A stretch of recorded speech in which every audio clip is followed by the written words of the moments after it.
Oh, yeah, good morning and that, but it's Uncle Lou here, though. Yeah, that's right. It's me, Uncle Lou, live for you on LouTube today. Thanks for watching. Really appreciate it also, and tuning in that as well. Hey, subscribe to this channel if you're not already. You know I post college football videos almost every single day of the year. It's true.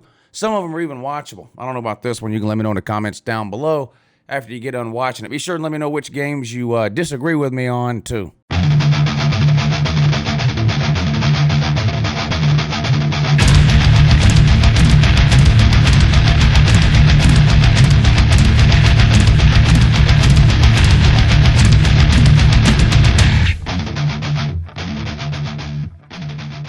All right, as usual, all the numbers that I use in today's videos, the odds, the spreads, the over-unders, the money lines, all that stuff is going to come straight from www.betnow.eu. I've been using betnow.eu for several years. I've never had any issues getting money in or out. They've always treated me right. If you guys want to try to find a way to lose some money betting on these college football games, check out betnow.eu. There's a promo code you can use. That's Uncle Lou, all one word, lowercase letters. Uncle Lou. Promo code when you set up your account, and they'll give you a bonus on whatever you deposit. Good luck. All right, let's start with some of these noon games. We'll work up through the afternoon games and then on to some primetime games. But coming up at 12 o'clock on ABC, this should be a really good game. Michigan on the road at Penn State. A battle in the Big Ten East here. Big Ten East kind of starting to come together. Now we've had a few matchups there already. Of course, Michigan State has beat Michigan. Penn State has taken a couple of losses, so things are starting to work themselves out. Michigan's still alive for the Big Ten East, the Big Ten, and a potential playoff spot. They're currently just sitting on the one loss. Tough task this week for Jim Harbaugh going on the road to play a pretty good Penn State team. Jim Harbaugh has struggled on the road against good teams, losing this season to Michigan State. Of course, winless against top 15 teams on the road. Now, Penn State's not ranked in the top 15 this week. However, I do think that Penn State's a pretty good game. I don't expect Michigan to just show up and run away with this one. In fact, I wouldn't be surprised at all to see Penn State win. However, I'm going to go against my better judgment here. I have a feeling Michigan gets this win. 1.5 is not very many points. Harbaugh desperately needs this win. Harbaugh's kind of hanging by a thread there at Michigan. Yes, they're a top 10 team. Yes, they're having a pretty good season, but they've already lost one of their two biggest games of the year, the in-state rival Michigan State game. They've got the biggest game of the year coming up at the end of the season against Ohio State. Ohio State's probably going to be a favorite in that game. How much longer can Jim Harbaugh hold on to his job if he keeps losing to the two best teams in the division? Penn State, I would put third on that list. Harbaugh has got to find a way to win this game to turn the momentum around from the Michigan State game. We'll see if he can do it on the road in Happy Valley. I'm going to go with the Wolverines, lay the 1.5. Another good game at noon with possible playoff implications here. Oklahoma coming off a bye week at 12 o'clock goes on the road to play a pretty good Baylor team. Baylor, I believe, is sitting at just the 2 losses. Disappointing loss. Was it last week they lost? I think it was. Disappointing loss last week. But still a pretty good team, and Oklahoma's got to travel and play there. I think it's a big deal that Oklahoma is coming off of a bye week. You know, they switched quarterbacks 4 or 5 weeks into the season, benching Spencer Rattler for Caleb Williams. And Caleb Williams has looked better running the offense than Spencer Rattler. There's no doubt about it. And having a bye week, I think, is a big deal for a guy like Caleb Williams. You know, he really only just started getting first-team reps in practice 3 or 4 games ago when he was named the starter. So to have 2 weeks of practice as the number 1 QB here in the middle of this season, I think is a big deal. I would expect Oklahoma to come out and play one of its best games of the season offensively. Now, the defense is going to have to find a way to make some stops, and at times this year, it's looked almost impossible for Oklahoma's defense to do that. However, because Oklahoma is coming off the bye week, I think they can win this game. They're a 6-point favorite on the road at Baylor. Oklahoma cannot afford a loss. They're getting disrespected by the playoff committee 2 weeks in a row now. I think they're ranked 8th by the playoff committee. They definitely cannot afford a loss. Probably the only team left right now in all of college football that could afford a loss and still make the playoffs, depending on what else happens, would be Georgia. So Oklahoma cannot stumble in this game. I think they go on the road and get the win. I'm going to take the Sooners and lay to 6 points. All right, 12 o'clock over on ESPN, an SEC matchup. Mississippi State on the road at Auburn. Auburn, a disappointing performance on the road last week at Texas A&M. They just couldn't get anything at all going offensively. Defensively, they played pretty well, pretty much held Texas A&M in check for the majority of the game. But on offense, just a real struggle to move the ball last week.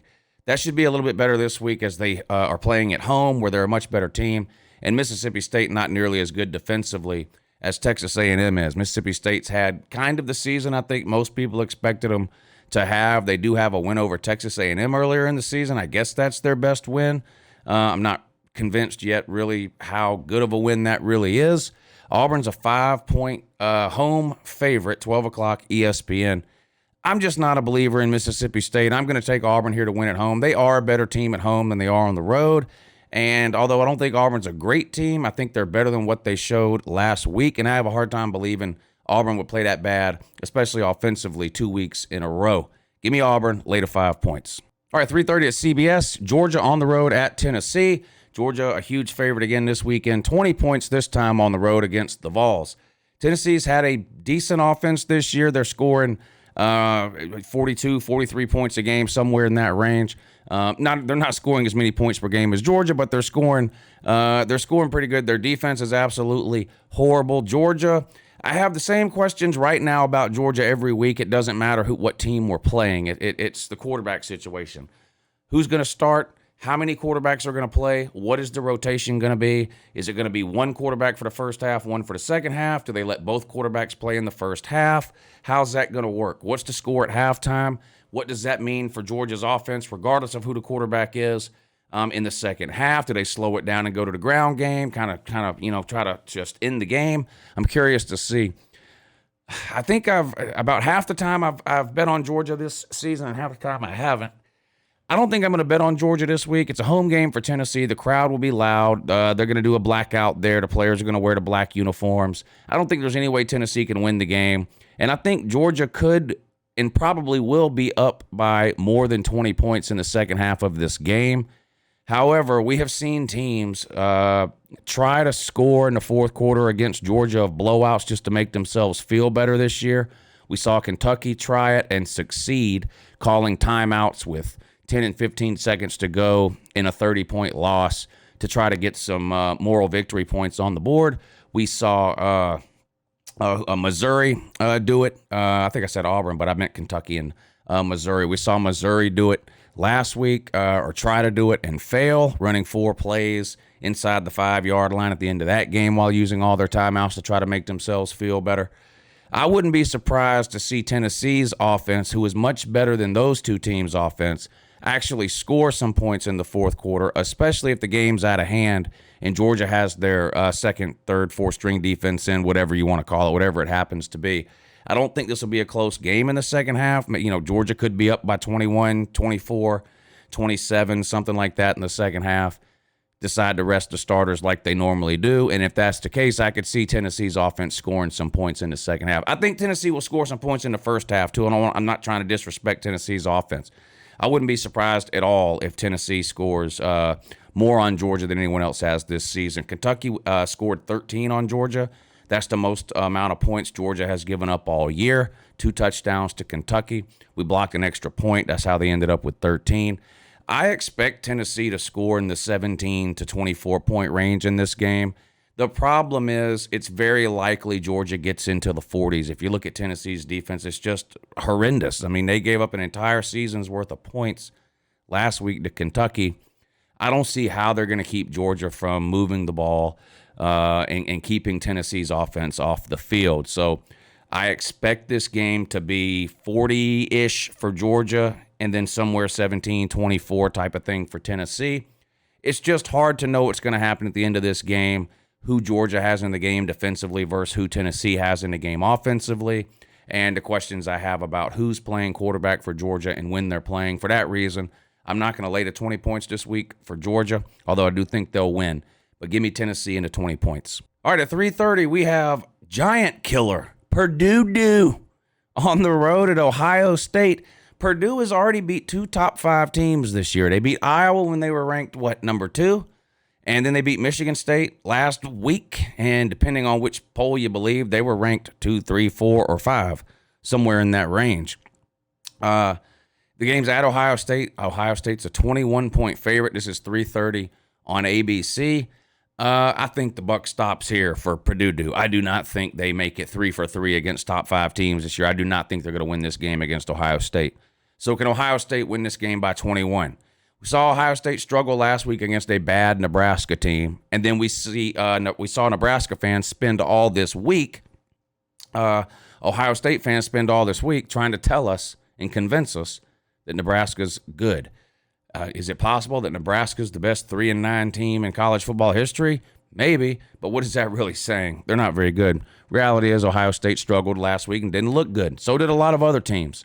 I don't know if it's going to happen this week. Maybe that was the wake-up call Ohio State needed. Ohio State is a balanced offense. Travion Henderson running the ball. The best wide receiver group, in my opinion, starting wide receivers anyway, in all of college football with Olave and Najigba Smith, I believe is his name. C.J. Stroud is playing much better now than he was at the beginning of the year. I still have a few questions about Ohio State defensively, and we'll see if Purdue's able to take advantage of any of that. But I don't think Purdue is going to be ready in back-to-back weeks to knock off a really good Michigan State team, which they did last week at home. Totally different scenario this week to turn around and have to go on the road and play what I think is a better Ohio State team, better than Michigan State. I'm going to take the Buckeyes in this one and lay the 21 points. Miami on the road at FSU, 3:30 on ESPN. And I'm telling, as a college football fan, it sure does feel good that I'm wanting to talk about this game. Because for the last 3 or 4 years, this game has come and gone, and no one even noticed. That's how irrelevant this game was to college football over the previous 4 or 5 seasons, whatever it's been. Not that either of these teams are great this year, not that either of these teams is top 10 or top 15 or anything like that, but I do think that these are two teams who are playing better now than they were in the first half of the season. And I think that's a good sign for both of these teams because these two teams had reasons to throw the season away at halftime. You know, it was clear 4, 5, 6 weeks into the season that neither one of these teams was going to meet expectations this year. And when that happens, in a lot of cases, you see a team throw it in. Right, Florida? I mean, look what Florida's doing now with a humiliating loss to South Carolina last week. They've quit on the season. I haven't seen that from either Miami or Florida State. In the case of Miami, they're down to their third-string quarterback, this Van Dyke, and all he's done is come out and put up ridiculous numbers almost every single week. Now, I was a little bit surprised last week that Miami struggled with a really bad Georgia Tech team, finally getting a win but they trailed most of the game. They did end up winning 33-30. I wonder if Miami spent a little too much time last week preparing for FSU and overlooking Georgia Tech, maybe mentally at least. I don't know. The game's in Florida State. I think that does give Florida State a little bit of a chance to pull off the upset here, and it would be an upset. Miami's a 2.5-point road favorite in Tallahassee. This is a tough game to pick. I wouldn't be surprised to see either team win this game somewhere 3 to 7 points in that range there. I wouldn't be shocked if Miami won by 3 or touchdown. Wouldn't be surprised to see FSU win a close one. It's at Florida State, like I mentioned. I do think that's an advantage. I've been leaning towards Florida State all this week, and now that I'm actually sitting here talking about it and making the video, everything is telling me to go with Miami. I think I'm going to stick with my gut, though. I'm going to take Florida State at home for an upset to give me the Noles to win a close one. Boston College on the road at Georgia Tech in the this is the if a tree falls in the woods and no one's around to hear it bowl. No one will be watching this game. It's on ESPN3 at 3:30. Why is Georgia Tech a 1-point favorite in this game? This is the only reason I'm even talking about this game. I know Boston College is not that good, but they got a quarterback back last week or the week before, and Georgia Tech is just horrible, just absolutely terrible. They're a little bit inconsistent, but even when they play good, their good is not very good, and their bad is really bad. There is no home field advantage for Georgia Tech. That doesn't exist. It's the worst stadium in college football. The oldest, but also the worst. I'm going to take Boston College on the road here to humble the nerds. I don't see how anybody can put $1 on Georgia Tech. I really don't. They're that bad. They're terrible.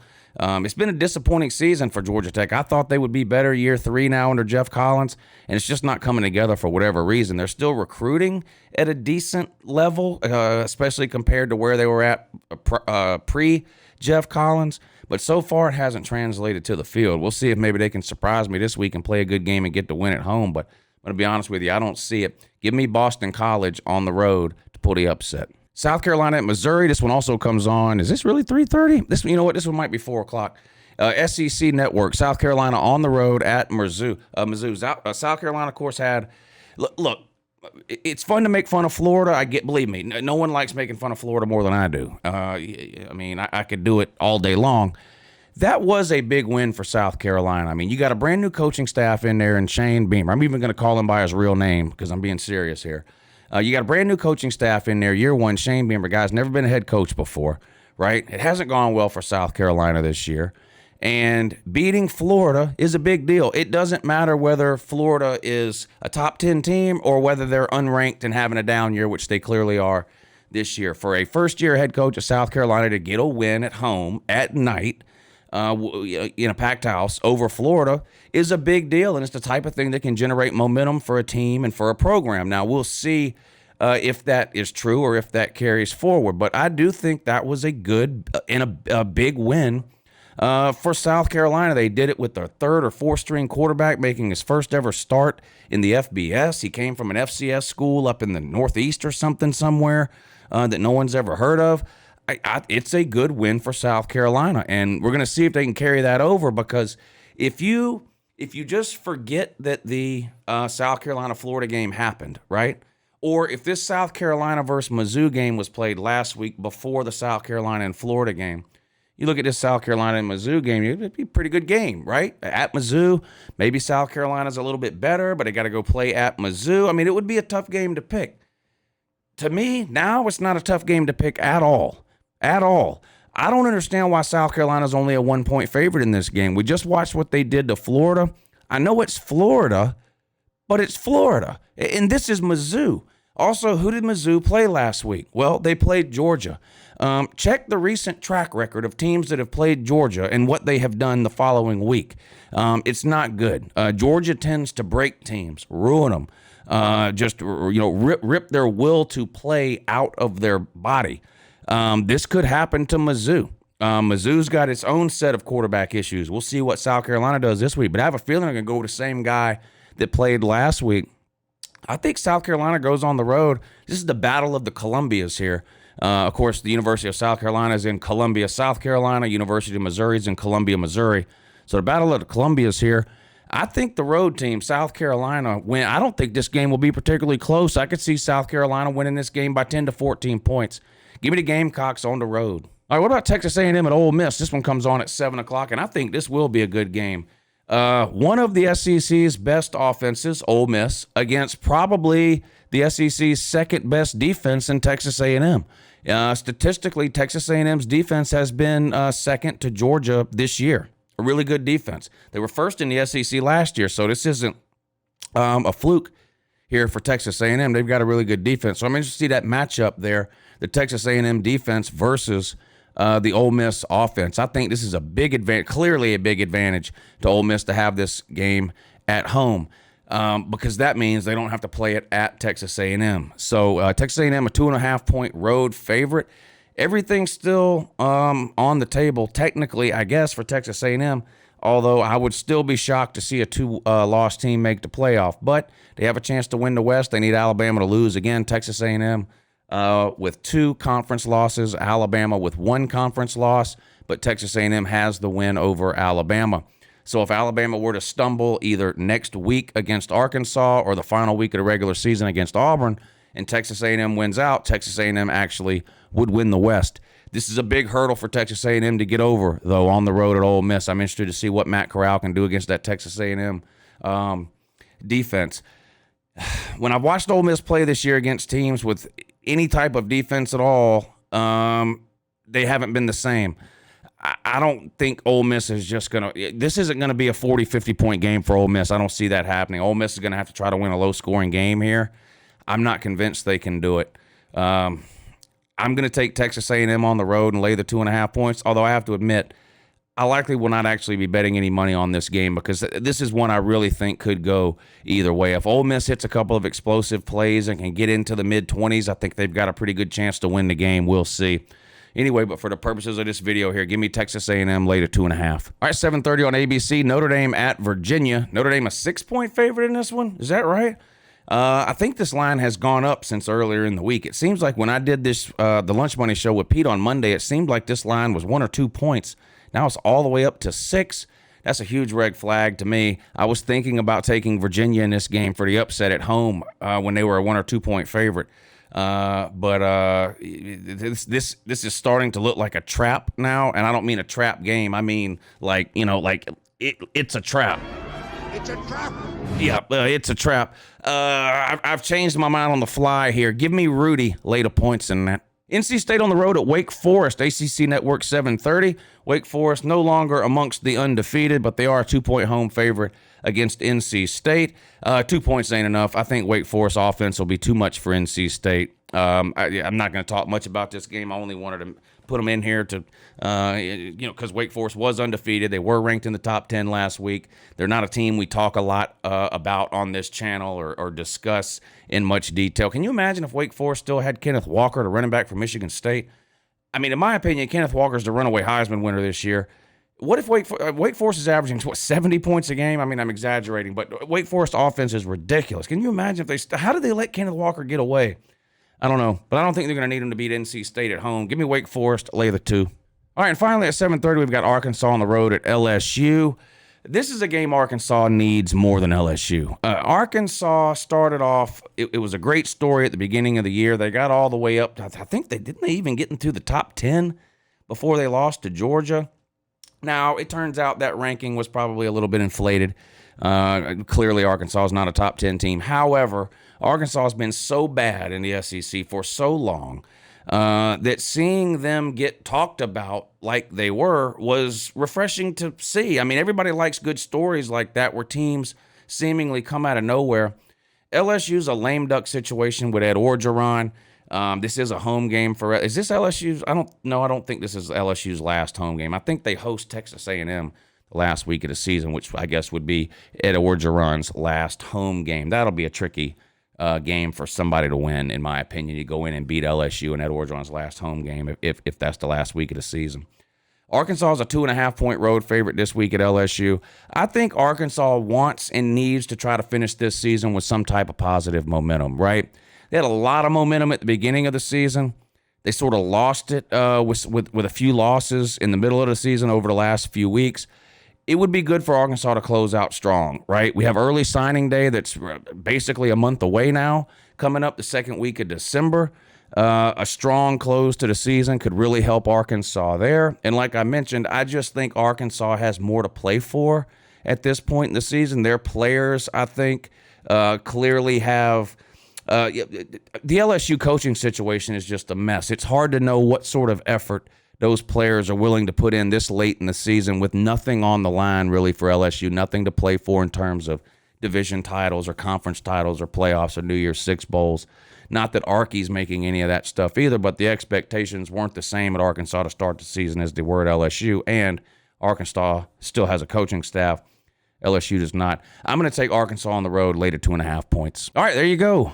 How to lose money betting on college football games, the Week 11 2021 edition. Make sure you guys give this video a thumbs up if you hadn't already. It's a huge help. Share the video. Subscribe if you're new. I hope you enjoyed the video, and I'll talk to you again soon. Have a good morning.